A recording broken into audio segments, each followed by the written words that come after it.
પવન express news ચેનલમાં આપનું સ્વાગત છે। અંબાજી શક્તિપીઠ ખાતે વૈદિક મંત્રોચ્ચાર અને શાસ્ત્રોક્ત વિધિ વિધાન સાથે ઘટ સ્થાપન કરાયું। વહીવટદાર શ્રી કૌશિક મોદીના હસ્તે ઘટ સ્થાપન વિધિ અને આરતી પૂજા કરાઈ। ચૈત્ર નવરાત્રિના પ્રારંભે અંબાજી ખાતે મોટી સંખ્યામાં માઈ ભક્તો દર્શન માટે ઉમટ્યા।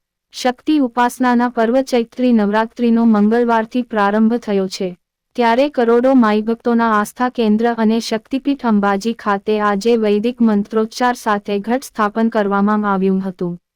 શ્રી આરાસુરી અંબાજી માતા દેવસ્થાન ટ્રસ્ટ અંબાજીના વહીવટદાર શ્રી કૌશિક મોદીના હસ્તે ઘટ સ્થાપન વિધિ સંપન્ન કરી માતાજીની આરતી કરવામાં આવી હતી। નાયબ જિલ્લા ચૂંટણી અધિકારી શ્રી એચ.કે. ગઢવીએ પણ માતાજીના ઘટ સ્થાપન પ્રસંગનો લહાવો લઈ ધન્યતા અનુભવી હતી। ચૈત્ર નવરાત્રિના પાવન પર્વને પગલે અંબાજી ખાતે મોટી સંખ્યામાં માઈ ભક્તો દર્શન માટે ઉમટ્યા હતા। સમગ્ર મંદિર પરિસર જય અંબેના નાદથી ગુંજી ઉઠ્યું હતું।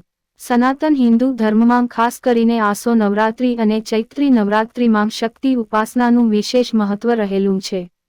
ઘટ સ્થાપનને માતાજીનું સ્વરૂપ માની ભક્તિભાવપૂર્વક શ્રદ્ધા સાથે તેનું પૂજન અર્ચન કરવામાં આવે છે। અંબાજી શક્તિપીઠ અને માતાજીનું હૃદય સ્થાન હોવાથી ઘટ સ્થાપનનું અનેરું મહત્વ ધરાવે છે। ચૈત્રી નવરાત્રિના પ્રથમ નોરતે ઘટ સ્થાપન અંતર્ગત માતાજીની સમક્ષ જવારા વાવવામાં આવ્યા છે, જેનું અષ્ટમીએ ઉત્થાપન કરી નવચંડી યજ્ઞમાં હોમવામાં આવશે, જ્યારે નોમના દિવસે માતાજીને નૈવેદ્ય ચડાવવામાં આવશે। 8 દિવસના જવારાનો ગ્રોથ જોતા વર્ષફળ પણ નક્કી કરવામાં આવશે। શ્રી અંબે ચૈત્રી નવરાત્રિ અને આસો નવરાત્રિ બે મોટી, આસો નવરાત્રિ મોટી છે અને આ એમ કે નાની એમ સમજવામાં આવે છે કે વસંત ઋતુમાં આવતી નવરાત્રિને વાસંતિક નવરાત્રિ કહે છે। પહેલાં આસો મહિનામાં આવતી નવરાત્રિને શારદીય નવરાત્રિ કહે છે કે શરદ ઋતુમાં આવે છે। દર બે નવરાત્રિની અંદર આસો મહિનામાં અને ચૈત્ર મહિનામાં ઘટ સ્થાપન કરવામાં આવે છે। એકમથી આઠમ સુધી માતાજીના ઝવેરાય કરી અને એને પછી જે હવન યજ્ઞ થાય છે અહીંયા એની અંદર પધરાવવામાં આવે છે।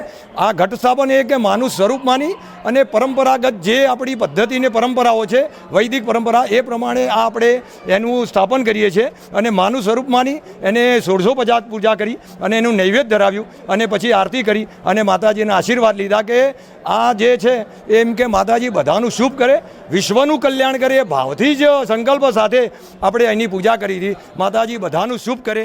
જય શ્રી અંબે।